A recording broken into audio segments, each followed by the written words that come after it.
Hello, everybody. We are back with Work at Life. I am Maddie Grant. I'm a culture designer at Propel, and I'm here with Sonia Lucina, and I will invite her to introduce herself in just a minute. And we have a very cool special guest today.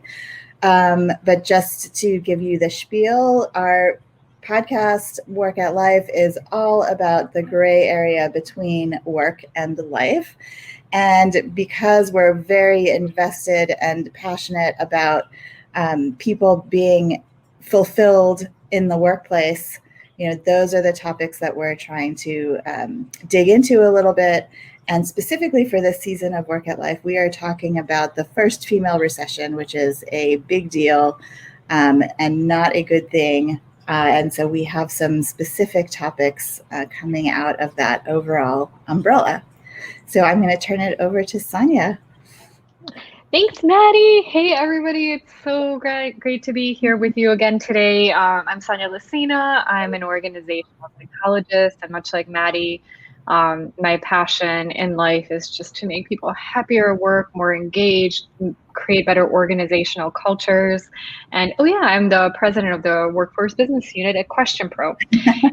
And Maddie mentioned that we have a special guest today, and we do. She's like one of my favorite humans in the whole world, my college roommate, one of my best friends for life, Kelly Wilson. She is an organizational behavior psychologist. Cal, you'll correct me if I butcher that at all. She's a professor at Purdue University and just somebody whose work I have followed very closely since college. And she's done just some incredible research around work and family and so many things that have always been so relevant just for people in general, but wow, there's so much more important even in the last year for us to really take in. And so when Maddie and I had an opportunity to chat with Kelly recently, we were just so thrilled at the information that she shared with us and the insights. And Cal, welcome to the show again. It is such a pleasure to have you here.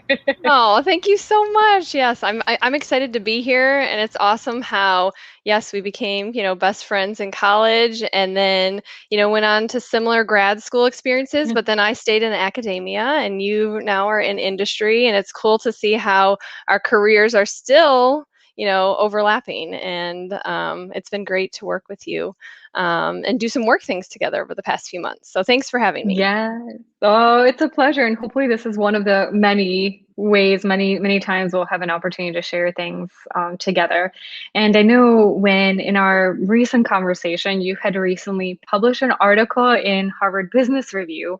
And it's one of my favorite publications. For anybody that listens to this podcast knows that like probably every show I mention at least some research from there. So of course, when something came from me, I was like, we have to talk about it. And I went through and I don't know how many times I read the article and underlined so many different things. And to kick off our time today, there was really,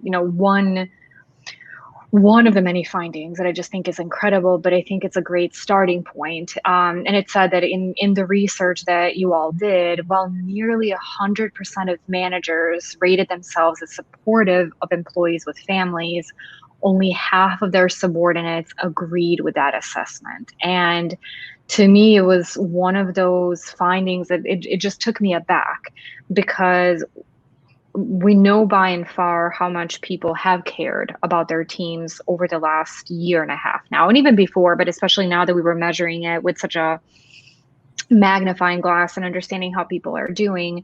And so in many ways, one of the really, I guess surprising things and unfortunate things is that in many ways, we see the managers do care. They feel like they're doing their best, but there's a miss. Like probably if you ask them, they say, yes, I care about my employees and I'm doing so much. But in all of that, there's this tremendous opportunity to really understand better what is it that their people need and what is it that they're looking for and how can they show up even better in an even more meaningful way. So do you mind, elaborating a little bit on that finding? And I mean, you shared so many amazing insights when we were debriefing before this podcast. So kick it off with any one of the ones you want, and then we'll rock and roll. Sounds great. Sounds great. Well, this is one of my favorite areas that I've really been focusing on for about the last, I'd say, 4 or 5 years. In my field, we kind of call it agreement, but looking at this agreement between managers or leaders and their employees about their relationship, about different aspects of, the quality of their relationship um, and asking these questions. And so there is so good news, right? There's always like a substantial portion that have agreement, right? It's not that, but there's also this significant proportion that don't agree or don't see eye to eye. And we mentioned that in our HBR. And so if it is about half, it depends on the industry and the sample, why is that? And so a lot of research is trying to dig into that. And I'm curious, maybe it's the size of the team, right? It depends on who you're asking. If some managers have huge teams, how could they truly have great relationships with everyone, or what that might be. And maybe they're just not asking the right questions, right? And so that's something we all talked about when we were prepping for this is, they think they're being supportive, or they think they're being, a great manager, but maybe they're not asking the right questions. And everybody's different. So different questions for different employees. So, I'd say the research is just kind of starting there, and I'm really excited about it. And there's several people in the field that are really excited about it. But and I'm curious now how COVID has changed that, and moving to so much remote work, where there is less interaction. Is it going to be, and adjusting to that? So how that's changing and how we'll continue to evolve as this plays out. So it was cool to be able to bring that, into our article. And I have to give a shout out to my senior colleague, Ellen Kosick, who led the HBR and gave me this great opportunity. And one of our students, Lindsay, was on the piece as well. And so we had a lot of fun being able during lockdown to sit and really think about how our research could lead to recommendations for managers, and really trying to, I do the research, but I also, teach and want to share recommendations for those going out into the workforce, or those who are in the workforce.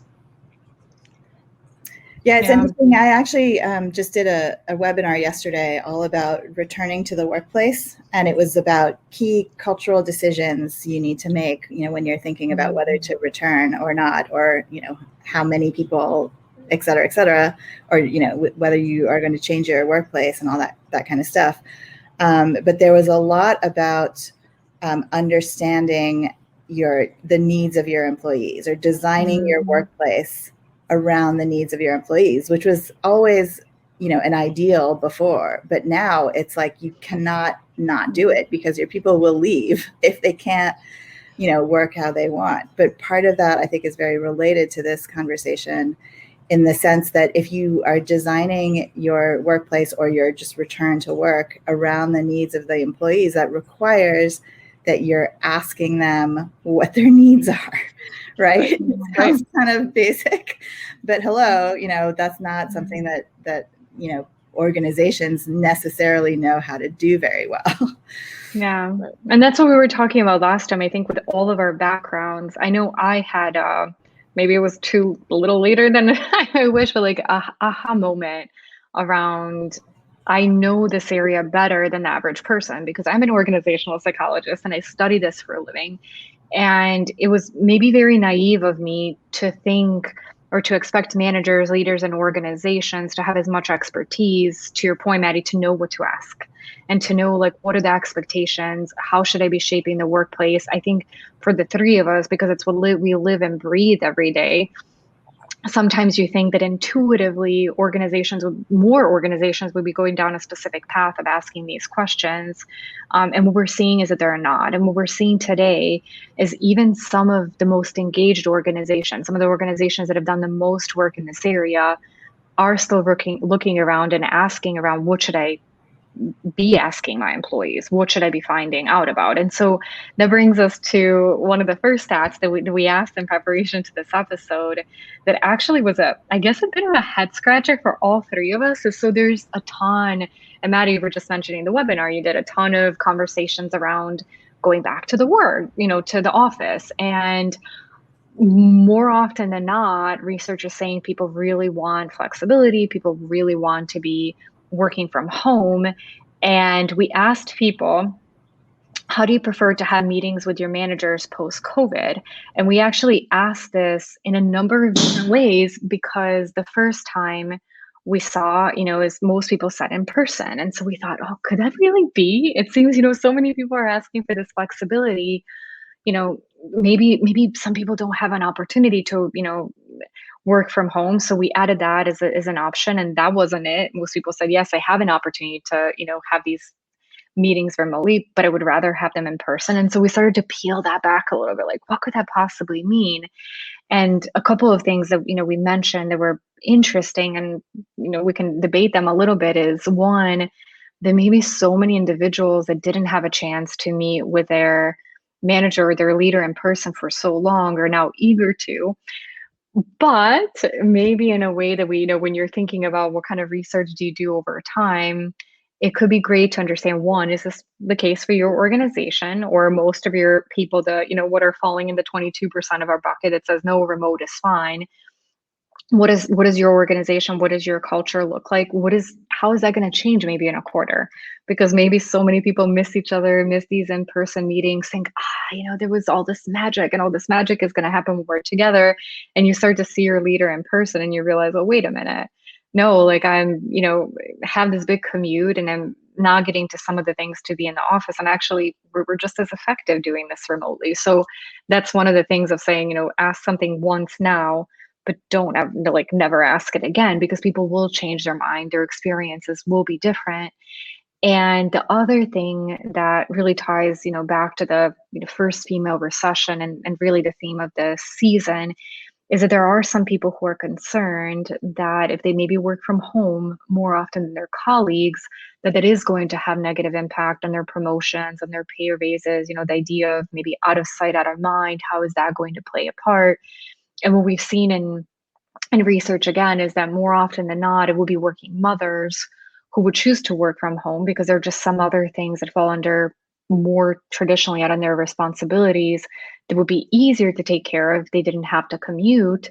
And so to really be mindful of that and really set up your managers to lead by example when it comes to, going into the office, doing specific things. And Cal, one of the things that we can talk about a little bit is that your research outlined really well is setting the right expectations, and expectations around hours being in the office, expectations around when flexibility is important. How do you introduce like flexibility, I think it was called, but to really peel back some of this, like if people are saying in person, is it because it's really a preference, because they enjoy being around somebody else? Is it out of fear that they're going to be penalized if they don't show up? And so really understand what is the preference in your organization, why, and then being able to measure that over time to see as the world evolves, as people's experiences, preferences change, where does a person land maybe after 2 months, 3 months, etc. But Cal, I don't know if you want to share a little bit around, even going back to work or some of the research you did for COVID. What did you find that was effective especially for working parents? Right. So great question. So from my own research, I did collect some data during COVID that we're currently kind of finalizing. And we found, but this was for both men and women, that uncertainty at work, about work, and uncertainty about the family and how, things are going to be managed. And, that we know that's stressful, and it's leading to your podcast, and one of my main areas of research is kind of the dynamics between work and non-work, work and family, work and life. This kind of, you say the gray area, yes. So this is leading to people having to cope with those stressors in different ways. And so some of my research that hopefully we'll start writing later this summer and try to get out this year is looking at those different strategies of how people and, especially, parents or family members or whatever, even single employees were included in our research, are coping, different strategies, how they're, are they planning out things, right? Or are they relying on others by seeking support, right? Emotional support, instrumental support, trying to get help from others. Or are they using cognitive tricks to reframe it in a positive way, the bright side of all this, and what they're kind of learning or how they're growing from it. And so we're looking at these different strategies, and so hopefully we'll have more on that soon. But this is related to some research that I wanted to mention that I did not conduct, but great people at the University of Georgia, Kristen Shockley and her co-authors have a piece that just came out in one of our top journals called the Journal of Applied Psychology. They did a whole special call for papers on COVID, and they did an expedited process for those. And I believe, but don't quote me on this, I believe they're making these articles free for anyone to check out and read. But they were looking at, so they primarily, you mentioned how, your topic this season is on the female recession, and that aligns with like McKinsey's report in the spring on how COVID-19 set back women's careers the most in different ways, but especially women with children under the age of 10. And the reason I bring up Kristen's work is because they studied dual earner couples with at least one child under the age of 6 during COVID. And they were looking at the different strategies of how these couples, where both the husband and wife were working, how they managed their work and their family responsibilities. And what was, some as expected fell into kind of traditional roles where the woman did all the childcare or most of it. But, and so that was over 35% of the couples, but over 40% of the couples did a more egalitarian way. And so it was like shifting, alternating days. So, the mother would work one day, the father would work another day, or mini shifts. One would work in the morning, one would work in the afternoon. I think that aligns with our core hours idea from our HBR, is setting core hours where at least for this couple of hours, this employee is going to be available and the team's going to be available if they need to like collaborate, right? And then working alternate hours, whether that's late into the night or early in the morning, or switching those shifts depending on the need of the family and the different work dynamics. So it was really interesting to see kind of some of these new strategies emerge. And not just during COVID, it could align when somebody's sick and has to be home, and so a parent has to stay home, or elder care things that we're talking about more, all kinds of different family or personal demands that require some flexibility from work. And so I think that's some interesting things. And so tying it back to managers being aware of, I think one thing I've been saying that Kristen and her, a lot of us in the field are saying, is when a manager is working with an employee and they're trying to support them and their non-work life, they're probably impacting a lot more people than just the employee. It's if this person has, a partner who also works, the decisions on flexibility is also maybe supporting that person or not, right? And so it's interesting about thinking about it a little bit more broadly than beyond maybe just the traditional way we usually do in the United States, is just your employees and my workforce, right? Yeah. So that's an interesting thing I'm taking away. Yeah. Talk about people who can't work remote too, because that was an interesting piece of this. Right. So some people, couldn't work remote even during COVID times and had to report, right? And so they were finding that I think one of the categories where the women were most stressed, most distressed, and it was impacting their job performance were where they were doing it all because their husbands had to go to work. So but they could work remote. So then they were doing it all at home. And so so thinking more broadly, like, could there be any flexibility? So yes, he had to show up, but did it have to be, for 8 hours a day or every single day? Like, is there some flexibility there that, organizations could do? And switching with other coworkers, like, switching times and having, a buddy, as we called it, or someone else to help fill in when you maybe need to take a break. So, yeah. Yeah, and I think that's so important because, again, as we hopefully are getting out of COVID, for all of these things that we learned, where we said, well, no, but it's just easier for somebody to be, if you physically have to be there for a specific set of hours, but easier for who? And what is that trade-off? And I completely agree that the controlled flexibility is essential, because I know for as long as I've been a leader or had teams, I try to give my teams flexibility, but I've had conversations where I'm like, can you please at least come in by 10? Because I need to count it. Sometimes things are going to come up, and if I have no idea when you're going to show up, it makes it a lot, more difficult for me. You don't have to be here at 8 if you're not totally a morning person, but I need some kind of awareness, around time. And so it's really, negotiating that what's truly a win-win for the organization and the person. And I know we've talked about it, Maddie, you and I've shared a stat before in one of our earlier shows that 75% of people, based on data we collected in the US, are currently open to work, open to new opportunities. And that's people who are employed full time. And 42% of people are actively looking. And since we saw that, I think there's been almost like an explosion of headlines that are announcing this, potential doom and exodus. And so it's not a scare tactic. I don't want it to be a scare tactic for organizations, but I do think it's really important in understanding that flexibility and understanding that some of the rules that existed inside organizations and inside a culture was done maybe with the favorability of the organization in mind and not so much a person, but it's just things have always been done that way. So there wasn't as much of a need to change. And today there probably will be, I think, both for just the well-being and the good of the individual. But I think it'll also be really critical for organizations if you do want to keep your best people, just because of all the changes that we're seeing, even in the media, that are happening globally. So It's not, I think it's becoming a lot less of a nice to do and much more of a must do as time goes on. Piece of that is that it's nuanced and it's not one size fits all, right? Like every organization, I think I can generalize, will have some people who want to come back, some people who want to stay remote all the time, and some people who want, a mix of both. And so, how you accommodate being flexible and aware of these different needs for different people is another thing that's like a muscle that we need to build in organizations, right? Because even the childcare factor, right? Some people absolutely love working from home and being around their kids. I mean, I would say that for myself, but I have teenagers and they can go make their own lunch, right? So I definitely feel bad for people who have little kids. I cannot even imagine having to deal with that. But and so other people, are desperate to come back to the office just to get away from, all of that, like trying to do everything at once.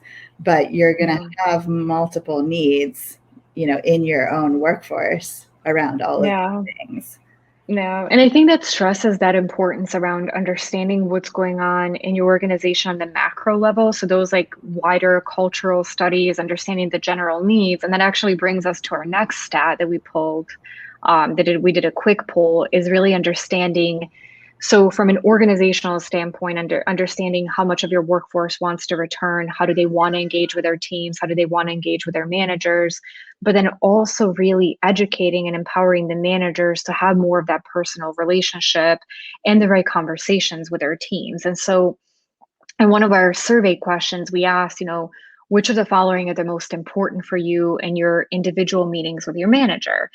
And borrowing from, some of Kelly's research, one of the items that we put in there is asking me how well I'm balancing job and family demands. And 49%, it was the highest chosen item. 49% of the respondents selected that one. And it was interesting because to me, I would traditionally think that in one-on-ones with a manager, those kinds of questions are a lot less likely. Our other items that we put in were, checking in on the progress of my work assignments, asking me about my career goals, asking if I have the right bandwidth to handle the work that I have. Checking in on the progress of work assignments came in second at 46%. So 49% for, balancing job and family demands, 46 for checking in on progress of work assignments, and then asking about career goals and the bandwidth, we're almost like distant third and fourth at 30% and 22%.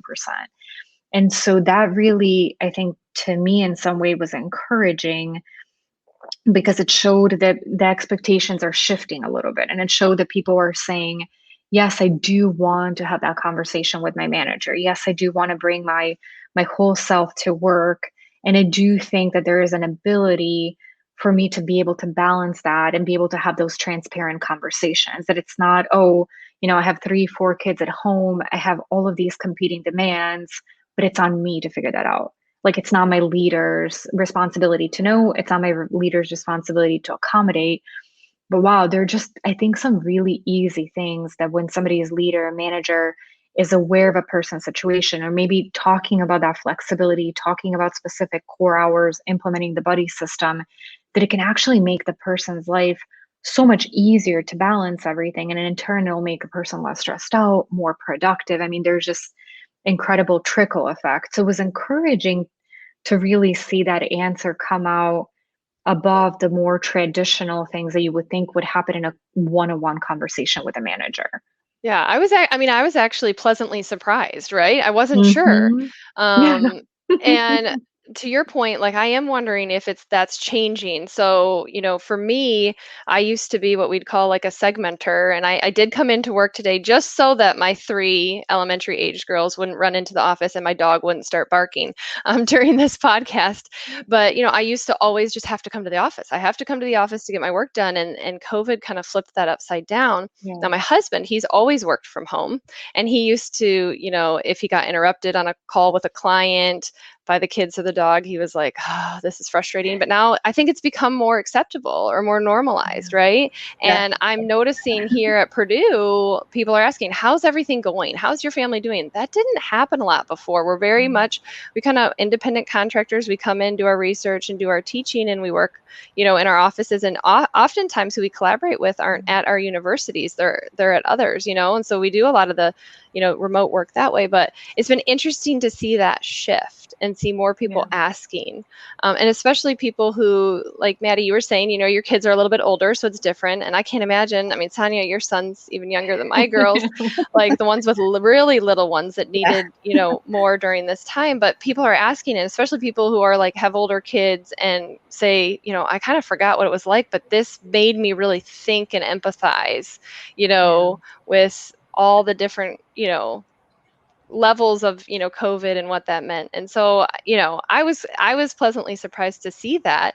And then it's, what that research that you asked, Sonia, that you just showed is saying is that, employees, want their managers to ask about these things, and that this should be kind of a normal part of the conversation, which Ellen, my colleague, and I have been kind of saying for years, and hoping that we can move in. Right. So it's great. It only took a pandemic to build some empathy into our Yeah.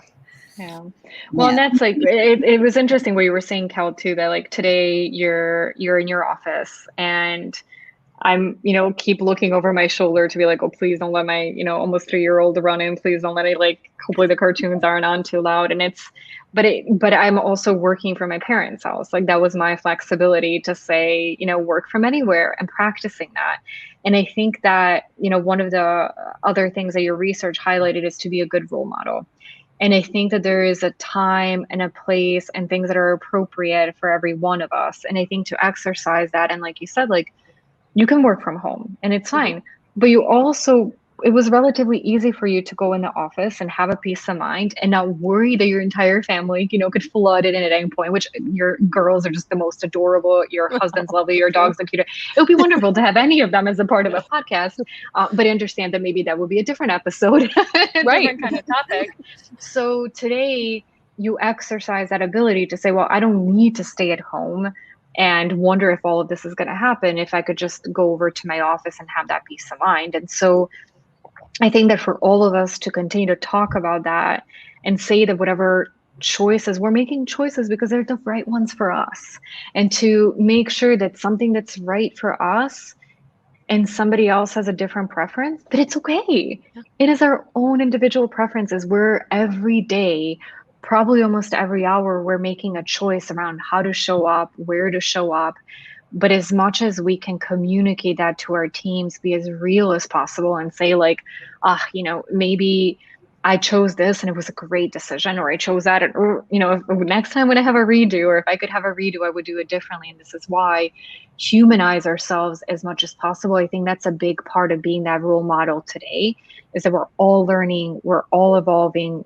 A lot of us are doing some kind of soul searching to see, where do we want to go from here, right? That's what the pandemic opened up, and it said there's more people than ever before probably reflecting on who do they want to be and what do they want out of life. And so as long as we're staying true to ourselves, being transparent to others, I think that's the role model we need to be. It's not like in the past when you think like, oh no, I'm going to show up to the office every day and I'm going to be the first one there. And I'm going to like, no, that's totally out the window. I feel like that's like maybe like the Mad Men era. Even at this point, it feels like it was so long ago. Absolutely. Yeah. No, so hopefully, we get to this, ability to have that flexibility that we know is important and can help people juggle everything that's going on and hopefully help them manage, their stress and burnout a bit more. And that's the world we're hoping to see. And something happened, in, this global pandemic kind of really, instigated that at a faster rate. So I'm very curious to see kind of, where this goes and to keep studying these things and see how it evolves. Yeah. Well, and thank you for doing the work that you do. Thank you for being so intentional, so detailed about your recommendations, about your insights. I think that the more people can take that in, the more they can understand what are the options out there, what's important for me to think about, what are other people thinking about.